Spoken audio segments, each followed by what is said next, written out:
J'ai longtemps vu les autres réalisateurs et cinéastes comme des concurrents. En vérité, c'est que j'avais une insécurité, j'avais peur qu'ils me prennent mes contrats. Mais quand j'ai commencé à avoir confiance en mon travail et que je me suis ouvert aux autres, j'ai vraiment regretté de ne pas l'avoir fait plus tôt. Dans cette vidéo, je vous parle de pourquoi et comment vous devez réseauter avec d'autres cinéastes pour donner un boost à votre carrière. Alors pourquoi réseauter? En fait, le monde de la vidéo est tellement vaste et il y a tellement de choses à apprendre que c'est impossible de tout apprendre en étant seul devant ton ordi à regarder des vidéos sur YouTube. D'ailleurs, je ne pense pas que tout ce qu'il y a à apprendre est sur YouTube. Donc, c'est hyper important de collaborer avec d'autres personnes à qui tu vas apprendre des choses et qui vont à leur tour t'apprendre des choses. En fait, réseauter pour moi, c'est s'ouvrir à quelqu'un qui, à son tour, s'ouvre à toi. Si votre objectif est qu'un cinéaste vous apprenne tout ce qu'il connaît et qu'à votre tour, vous n'avez rien à lui apprendre ou rien à lui donner, la collaboration ne sera pas un succès. En fait, il faut donner pour recevoir. Il faut que ça soit gagnant-gagnant. Je prends un exemple simple.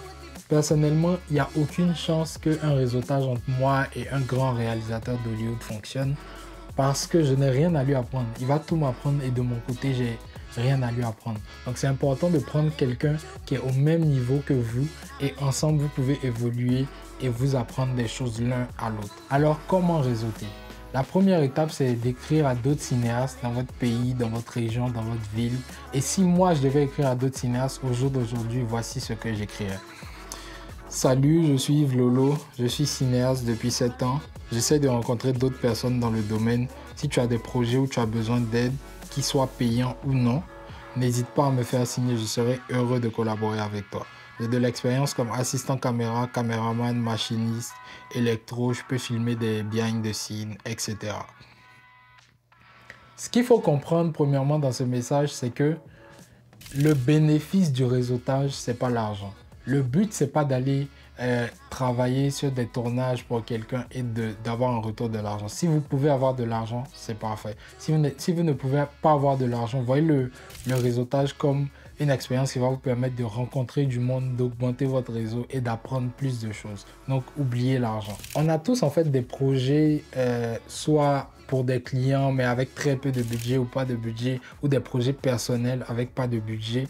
Donc, en fait, en aidant d'autres cinéastes sur leurs projets personnels, vous vous assurez d'avoir de l'aide sur vos projets personnels.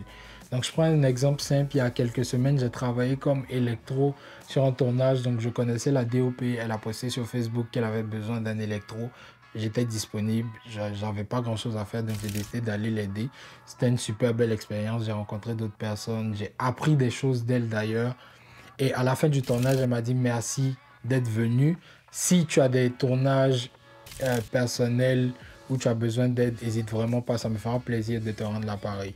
Et ça m'emmène donc à l'intention. Mon intention en allant sur ce tournage-là, c'était pas du tout qu'en retour, elle vienne m'aider sur un de mes tournages.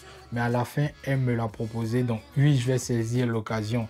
Donc ce qui est important à comprendre, c'est que si vous allez aider d'autres personnes avec l'espoir qu'à votre tour, ils vous aident, vous serez déçus. Il faut vraiment que ça soit de bon cœur, sans rien attendre en retour. Je pense que la nature va se charger de vous redonner en retour ce que vous aurez fait. Et puis de toute façon, le but, comme je dis, c'est de rencontrer du monde, c'est d'apprendre de nouvelles choses. Je pense que le fait que quelqu'un vienne vous aider aussi sur vos tournages, ça sera une conséquence qui va découler de ça. Mais il ne faut vraiment pas que l'intention première soit pour vous qu'on vienne vous aider ou qu'on vous rende l'appareil, parce que la plupart du temps, ça n'arrivera pas. J'aimerais aussi mentionner qu'on ne mendie pas du réseautage. En fait, si les gens ont l'impression qu'ils perdront du temps en travaillant avec vous ou qu'ils n'apprendront rien ou qu'ils n'ont aucun intérêt, même si vous leur proposez de venir travailler pour eux gratuitement, ils ne le feront pas. Donc, il faut vraiment que vous puissiez travailler sur vous pour acquérir des compétences et pour pouvoir donner de la valeur à quelqu'un d'autre. Et dans ce cas, ça va vraiment faciliter le réseautage. Et une façon simple de le faire, c'est de poster ce que vous faites sur les réseaux sociaux.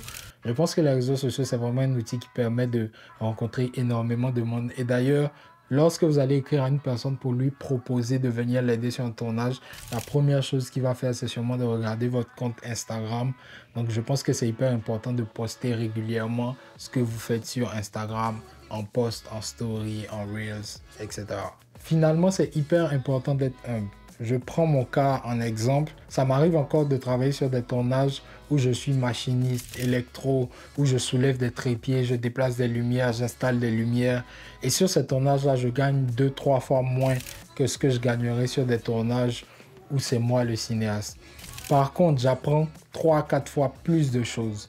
Donc, c'est hyper important de comprendre que vous n'allez pas toujours être à la caméra, vous n'allez pas toujours être celui qui a écrit le scénario. Vous allez souvent faire ce que je peux appeler du travail Bella, en griffe. Mais ça sera des expériences qui vont vous permettre d'apprendre plus de choses, de rencontrer plus de monde. Et donc, il faut avoir l'humilité d'accepter ce type de contrat-là. Donc, c'est tout ce que j'avais à dire sur le réseautage. N'oubliez pas, il faut donner pour recevoir. Par contre, il faut donner sans attendre en retour. Donc, si vous avez des questions, vous pouvez les laisser en commentaire et on se rejoint très bientôt pour une autre vidéo.